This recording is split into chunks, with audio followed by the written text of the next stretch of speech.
itu idealnya harus kemauan dari anak.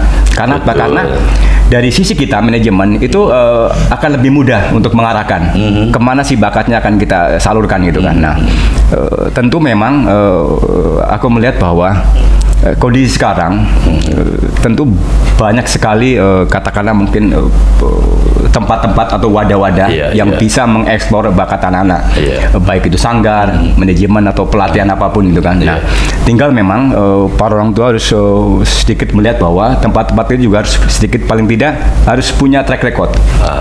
Lagu lama lagu sekarang juga. Itu sesuai permintaan dari mereka atau enggak juga? Saya lihat begitu misalnya di satu resto atau kafe, saya lihat pengunjungnya nih. Nah, ini pengunjungnya kalangan apa? Misalnya wah kebanyakan orang tua ya. Biasanya saya bawakan lagu-lagu jadul, lagu-lagu lama. Tapi kalau kebanyakan anak muda kasih lagu-lagu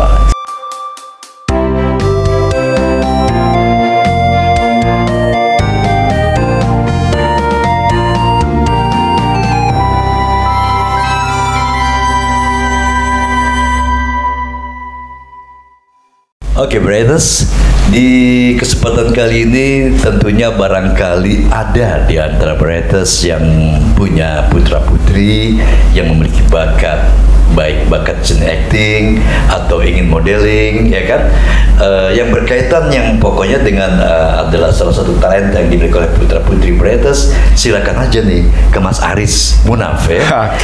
Oke, mantap kan tuh, Garis. Oke, Riz, dalam pencaharian bakat kepada katakanlah di sini mereka yang pernah bernaung di PH Mas Aris sendiri di sini, itu sebenarnya mereka itu keinginan sendiri atau paksaan orang tua? Nah, ini menarik bahwa dari sekian banyak anak-anak yang saya temui, saya cobain bahwa ada dua hal sih. Satu sisi itu lahir dari kemauan si anak. Mungkin terkait dengan di rumahnya aktif ya kan, lincah gitu kan, dan orang tua kadang bingung mau diarahkan kemana nih bakat potensinya gitu. Satu sisi itu, dan sisi lain ada juga memang kemauan itu muncul dari orang tua. Ya kan, orang tua mungkin melihat berbagai tontonan yang ada ya kan, katakanlah wah anak-anak tampil menjadi pemain sinetron, pemain film tuh terinspirasi gitu kan. Akhirnya memberikan support, ya, memacu si orang tua untuk anakku coba tampilkan gitu. Nah, problemnya adalah di saat itu memang anak belum siap dalam arti secara mental, secara kemauan dan keinginan. Nah, yang memudahkan memang apapun itu biasanya kalau anak-anak mau tampil, itu idealnya harus kemauan dari anak.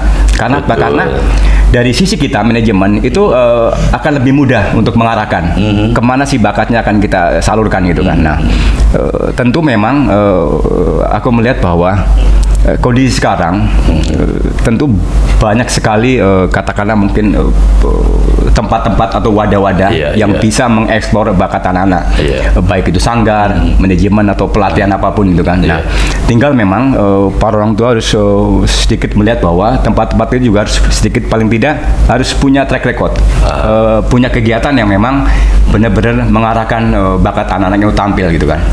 Karena ya tentu dengan kondisi sekarang ini, industri katakanlah entertainment yang semakin berkembang, tentu banyak pihak-pihak juga yang katakanlah memanfaatkan hal-hal itu kan. Betul. Apalagi ya tadi bahwa boleh dibilang kan dunia artis kan dunia yang benar-benar membuat orang begitu terpesona gitu kan, terpesona gitu. Nah, itu akhirnya membuat para orang tua yang katakanlah minim informasi, minim pengetahuan, akhirnya salah tempat, salah orang, salah jalur kan. Betul. Akhirnya mereka menjadi katakanlah mungkin korban-korban itu. Nah, banyak memang pengalaman itu yang saya lihat, saya dapati gitu kan. Jadi beberapa orang tua yang melakukan katakanlah mungkin keluhan segala macam. Tapi ya pada intinya bahwa setiap perjalanan apapun biasanya saya sarankan kepada orang tua adalah itu ambil sebagai pengalaman, ya kan. Tidak selalu keinginan untuk kita berjalan mulus ya kan. Tentu dari situlah kita bisa belajar untuk bisa memperbaiki lagi. Itu seperti itu. Dan mungkin yang sedikit barangkali para orang tua harus pahami bahwa dunia artis itu kaitannya dengan paling tidak itu masuk dalam dunia komersial, ya kan? Harus sadar juga para orang tua bahwa dunia komersial tentu dunia yang tentu membutuhkan banyak hal. Betul. Siap berkorban waktu, tenaga, biaya juga. Biaya kan gitu. Karena kaitannya dengan mengeksplor kan, mengeksplor dan berhubungan dengan banyak pihak gitu, seperti itu. Nah, yang kadang-kadang uniknya adalah saya sering sampaikan bahwa tadi syarat menjadi artis 3 memiliki bakat, kemauan, dan keberuntungan. Nah, satu lagi setelah menjadi artis, kalau kalian mau eksis dan panjang, minimal harus punya 3 hal. Pertama, disiplin. Tentu begitu Anda sudah diatur schedule-nya, disiplin dengan waktunya. Kedua, tentu bermain yang baik dengan kemampuannya. Yang terakhir, jangan sombong. Insya Allah panjang. Insya Allah banyak orang yang suka dan semakin eksis. Itu aja poin-poin dasar pentingnya. Ada satu perbedaan dulu dan sekarang ya. Dulu ketika salah seorang artis memiliki katakanlah begitu memasyarakat, katakanlah dia itu benar-benar menjadi sebuah ikon. Betul. Itu pasti kan di media cetak dan TV. Top itu 2 tuh ya. Kalau kita berbicara tentang artis sinetron atau artis film, ya kan. Nah, sekarang ini dimudahkan dengan adanya medsos segala macam. Oke, berkaitan dengan pencarian bakat di sini, Mas. Dalam hal pencarian bakat ya kan, itu tentunya di sini apakah persyaratan mereka itu ada sesuatu hal yang harus diikuti oleh mereka calon-calon talent di sini? Tentu. Terkait itu biasanya kalau saya menemukan anak-anak yang punya minat, punya bakat di seni, itu biasanya kebetulan kan saya ada wadah namanya Starplus edutainment course ya kan. Jadi pelatihan untuk pengembangan bakat. 2 hal memang yang materi yang saya ajarkan, acting dan presenter gitu. Nah, cuman memang segmentasi saya lebih ke anak-anak. Karena ya boleh dibilang di Jakarta ini banyak sekali manajemen artis dan mereka punya segmen masing-masing. Ada yang segmen remaja, dewasa, dan aku lebih memilih segmen anak-anak. Dari usia 5 sampai 15 tahun. Nah, biasanya kalau anak-anak yang memang katakanlah belum punya basic, ya kan? Tentu kita latih, kita ajarkan bagaimana sih cara berakting yang baik, bagaimana sih cara membawakan sebuah program yang baik. Gitu. Karena apa? Karena kita mau coba mencetak pemain, mencetak bintang. Tentu kualitas anak itu juga harus maksimal satu itu. Karena terkait itu ya tentu memang saya bilang tidak mudah memang untuk menjadi artis ya kan. Tidak cukup tampang yang baik gitu kan, atau katakanlah mungkin sekedar hoki juga, tidak seperti itu. Karena hoki pun kalau tidak ditunjang dengan bakat dan kemauan tidak mungkin datang tiba-tiba kan gitu. Tentu harus diupayakan. Jadi soal itu. Dan dari situ kita bisa melihat bahwa sebenarnya dalam pembinaan secara katakanlah pendidikan kepada anak di sini sendiri itu memang lebih ekspresif. Kita bisa melakukannya dengan lebih kelihatan ya. Ya kan, daripada dia menulis, lu mendingan belajar acting di sini. Seperti itulah kira-kira.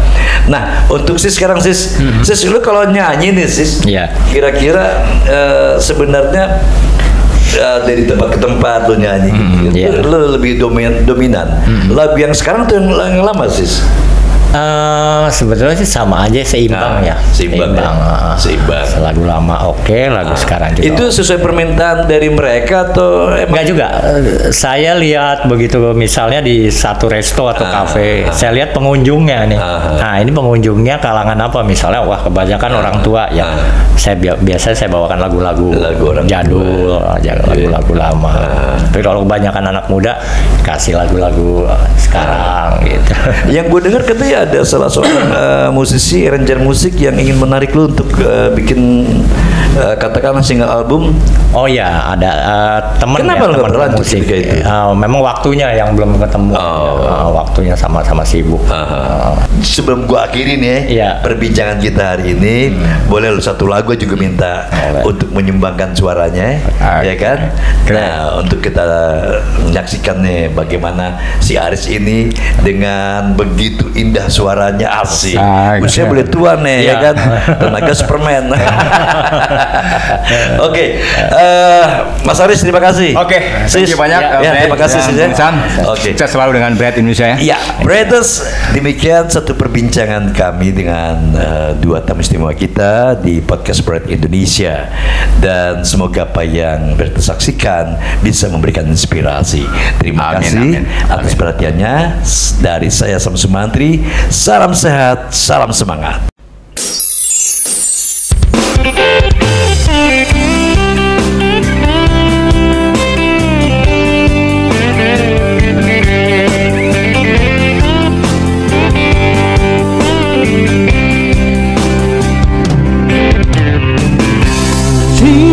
Cukup di dalam hati sedih yang kini ku rasa.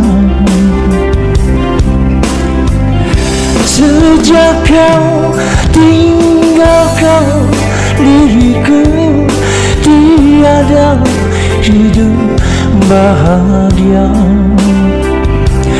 Pergi tanpa berita, tinggal sedih dan luka.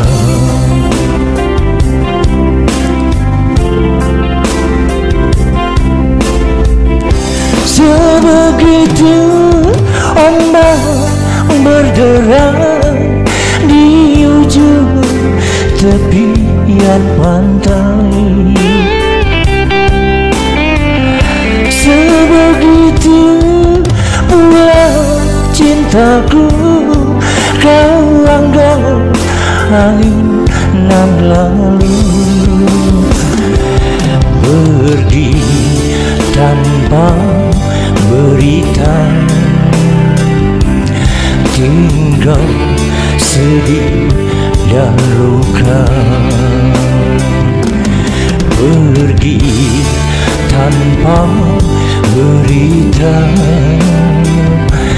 tinggal sedih dan luka.